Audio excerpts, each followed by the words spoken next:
یاسر ایک بڑا المیہ ہے کہ پاکستان جو انڈیجنس ریسورسز کے حوالے سے جسے خود خبیل ہونا چاہیے، ہمارے انڈیجنس ریسورسز کو فلی ٹیپ نہیں کیا گیا، لیکن گزشتہ 10 سے 15 سالوں میں بائی ڈیزائن ایک کوشش کی گئی کہ پاکستان کے لوکل ریسورسز کو یوٹیلائز کرنے کے بجائے ہم درآمدی وسائل پر اوپر انحصار کریں۔ یہاں پر تیل و گیس کی پیداواری سرگرمیوں کو متاثر کیا گیا، ایل این جی ٹرمینل لگے، مہنگی ایل این جی پاکستان آ رہی ہے۔ جو گنی چنی کمپنی یہاں پر رہ گئی تھی، پھر ان کو بھی یہاں پر پیک کرنے کی کوشش کی گئی۔ ایک غیر ملکی کام کر رہی تھی یہاں پر تیل و گیس تلاش کرنے والی کمپنی، جس کے سندھ میں 100 MMCF کے لگ بھگ وہ گیس پیدا کر رہی تھی اور 120 سے 50 بیرل یومیہ خام تیل، اس نے بھی یہاں سے جانے کا فیصلہ کیا۔ لوکل کمپنی بھی پریشان ہے۔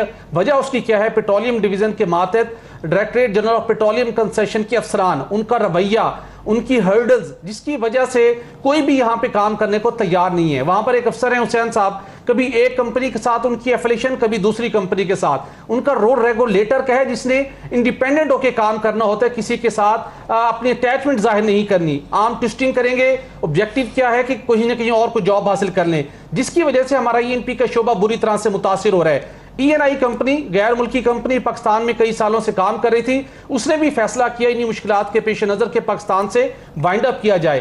یہاں پر انہوں نے اپنے جو شیئرز تھے ہپکو جو کہ IPPs ہے، پاور سیکٹر کے اندر کام کرتی ہے، اور اس کے ساتھ ENI کمپنی کے 3 ملازمین جن کا نام کامران اجمل میاں ہے، محمد عاصم سبحانی ہے، اور تیسرے ملازم تھے آصف منصور علی موسیٰ۔ ان 3 افسران نے اس کے 50% شیئر لے لیے اور 50% شیئر لے لیے ہیں ہپکو کمپنی نے۔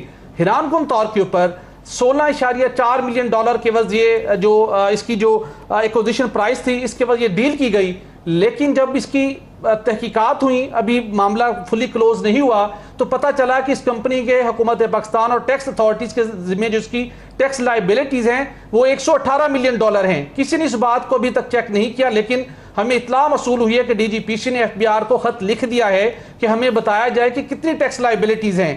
اب سوال یہاں پر یہ پیدا ہوتا ہے کہ اجرت کے اندر اس کمپنی کو نکالنے کی کوشش کی جا رہی ہے، جس کے ذمہ $118 ملین کے ٹیکس لائبلٹیز ہیں، کورٹ کیسز ہیں مختلف کمپنیز کے ساتھ، گورنمنٹ آف پاکستان کے ساتھ، اس کی کلیئرنس پہلے نہیں کی گئی۔ اور اگر یہ کمپنی چلی جاتی ہے، اور کیا یہ تینوں ملازمین کے اتنی کیپیسٹی ہے کہ وہ اس جو ٹیکس لائبلٹیز ان کی ادا کر سکیں؟ جو IPPs ہے، کیا اس کی اتنی ایکسپرٹیز ادائیگی کرے گی؟ نو۔ مسئلہ یہ ہے اس شعبے کے اندر یہ کمپنی جس نے اس کو خریدا ہے، جس کا نام ہے ان تینوں ملازمین نے جو کمپنی قائم کی، Prime International Oil and Gas Company, چند ماہ پہلے یہ کمپنی قائم کی گئی، جس کا کوئی ایکسپیرینس نہیں ہے اس شعبے کے اندر۔ جیو فزیکل، جیوگرافیکل اور اس کے ساتھ سوشو پولیٹیکل بہت سے مسائل ہوتے ہیں۔ کیا ان کے پاس ایکسپیرینس ہے؟ جواب ہے زیرو۔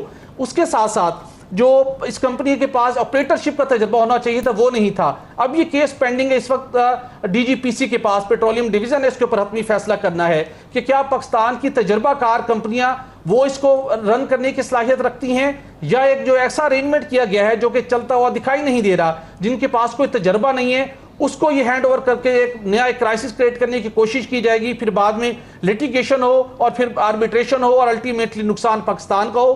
تو یہ وقت ہے اس موقع کے اوپر یہاں پر وزیر پیٹرولیم حماد اظہر صاحب کو اس معاملے کو دیکھنے کی ضرورت ہے، تابش گور صاحب کو اس معاملے کو دیکھنے کی ضرورت ہے، اور چیئرمین FBR کو جو خط لکھا گیا ہے DGPC کی جانب سے، انہیں اس خط کا جلد از جلد جواب دینا چاہیے تاکہ یہ معاملہ بہتر طریقے سے سارٹ آؤٹ ہو سکے۔ بصورت دیگر جس طریقے سے ہم ڈسکریجنگ کر رہے ہیں، ہماری پالیسی، پیٹرولیم پالیسی ٹھیک نہیں ہے، ہمارا سارا انحصار ہو رہا ہے LNG کے اوپر، اور پاکستان کی زر مبادلہ کے ذخائر کے اوپر دباؤ مسلسل بڑھ رہا ہے۔ ہمارے توانائی کے جتنے ذرائع ہیں، جب ہم اس کو عالمی مارکیٹ سے خرید کر پاکستان لاتے ہیں، تو پاکستان میں بلوچستان میں بے پناہ وسائل موجود ہیں، خیبر پختونخوا میں بے پناہ صلاحیت موجود ہے۔ جو ہماری کمپنیاں ہیں، OGDCL ہے، PPL ہے، جو اور کوئی ہماری پاکستان کی کمپنیاں ہیں، ان کو فیسیلیٹیٹ کرنے کی ضرورت ہے کہ کمپنیز کو فیسیلیٹیٹ کرنے کی ضرورت ہے، اور اگر بیرونی طور پر کوئی کمپنی آنا چاہتی ہے تو سازگار ماحول دینا چاہیے۔ وزیر اعظم اگر اس پیشن کے ساتھ آگے بڑھ رہے ہیں کہ ہم بیرونی سرمایہ کاری بھی پاکستان میں لے کے آئیں گے، پاکستان میں معیشت کو فروغ بھی دیں گے، تو اس حوالے ماحول کا ویسا ہونا بھی بے حد ضروری ہے۔